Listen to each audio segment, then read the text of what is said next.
C'est ici à Bissau, au palais présidentiel de Bissau, que s'achève la première tournée africaine du président Emmanuel Macron. Alors que retenir? Quel bilan?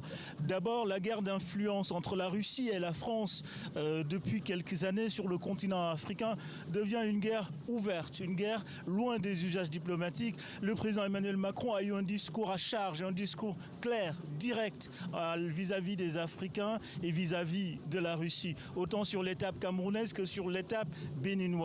Ensuite, les questions de sécurité. La France, plus que jamais, reste engagée militairement sur le continent, malgré le départ de Barkhane du Mali. Le président de la République française s'est engagé, par exemple, sur le Bénin, à livrer armes, à travailler sur le renseignement et à travailler sur la formation. Troisième point important, la question mémorielle qui a été au cœur du premier mandat du président Emmanuel Macron le restera. Le président Emmanuel Macron a annoncé l'ouverture des archives françaises sur la guerre d'indépendance camerounaise.